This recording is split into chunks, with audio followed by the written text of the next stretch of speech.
오늘도 감성 한 방울을 찾아주셔서 감사합니다. 운영하던 편의점의 알바가 필요해 공고를 올렸습니다. 어느 날 하얀 얼굴에 씩씩한 여자애가 무작정 이력서를 들고 들어왔습니다. 안녕하세요. 정아름입니다. 사장님 맞으시죠?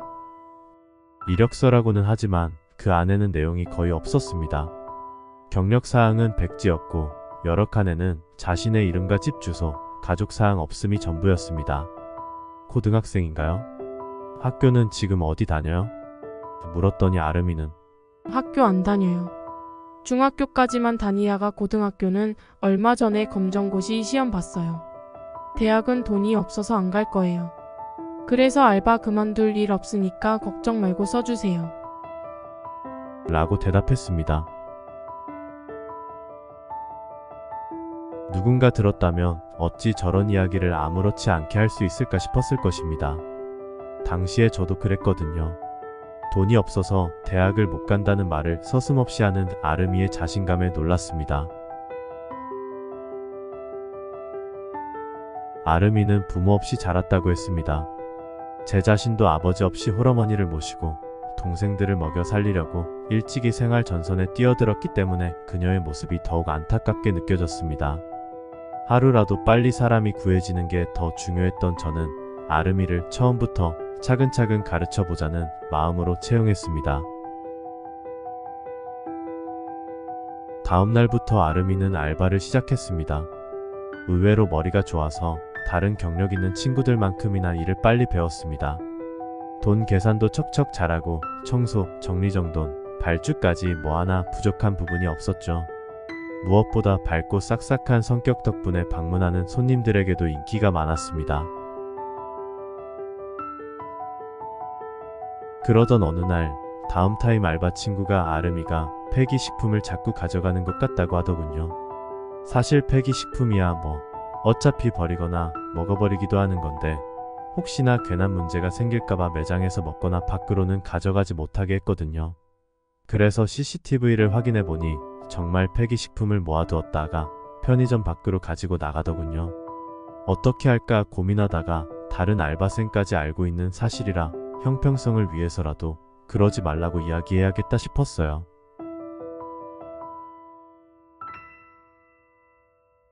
퇴근 시간에 매장을 방문했습니다.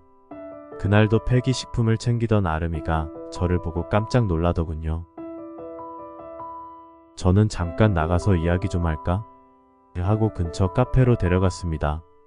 먹고 싶은 음료와 빵을 사주었더니 안절부절 못하면서 어리둥절한 표정으로 눈치만 보더군요.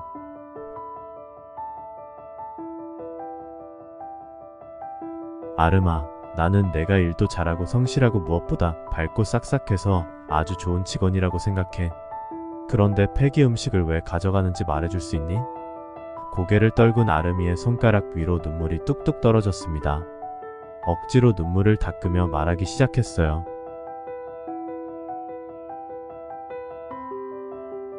사실은 저 아이가 있어요. 남편도 있고요.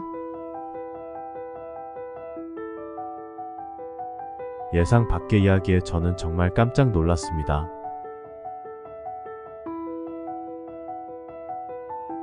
저희는 보육원에서 자랐어요. 남편과 저는 어릴 때부터 절친한 사이로 지냈고 다른 아이들이 입양을 가거나 다른 곳으로 떠나는 사이에 저희는 서로에게 가장 의지되는 존재였어요. 보육원을 나와 같이 살게 되었고 얼마 전 아이를 낳았어요. 충격적인 이야기에 저는 할 말을 잃었습니다. 아름아, 너 참 많이 힘들었겠구나. 내가 이 가게에서 너와 너의 가족들을 조금이라도 도와줄 수 있을 것 같아. 식사는 제대로 해야 하니까 필요한 게 있으면 언제든 말해. 반찬 가게에서 결제해 둘 테니까 가져가서 먹어. 사장님 정말 감사합니다. 너무 감사합니다.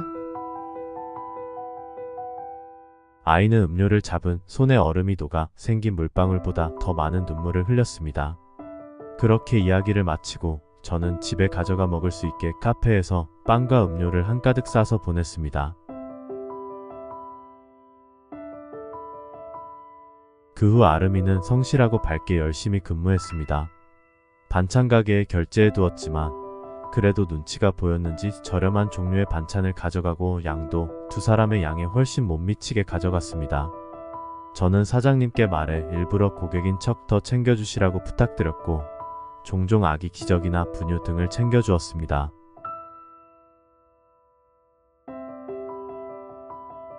그러던 어느 날 아름이로부터 갑작스러운 전화가 왔습니다. 사장님, 죄송하지만 제가 오늘 일을 못할 것 같아요. 남편이 배달하다가 사고를 당했어요.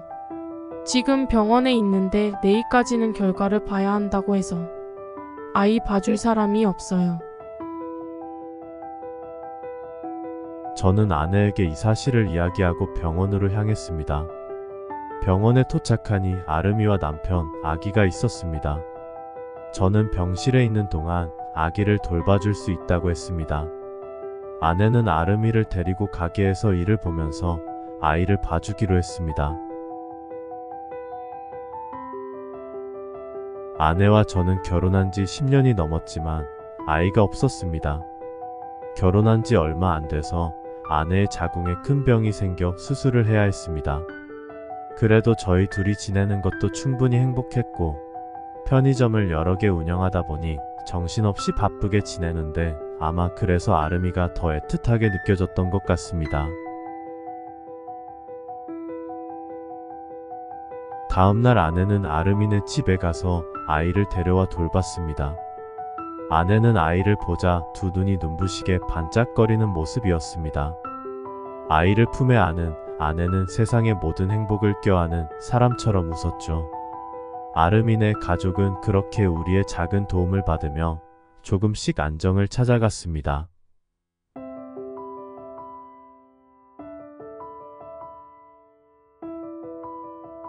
아름이는 나중에 다시 일을 시작하며 더 열심히 일했습니다.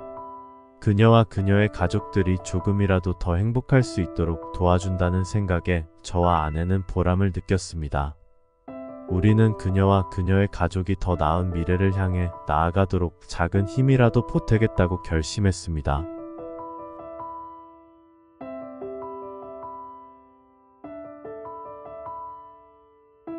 이 이야기는 아름이와 그녀의 가족에게 작은 희망이 되기를 바라며 우리는 그들과 함께할 수 있음에 감사했습니다. 세상에 작은 빛을 전하는 것은 어쩌면 우리의 작은 친절에서 시작된다는 것을 깨닫게 해준 소중한 경험이었습니다.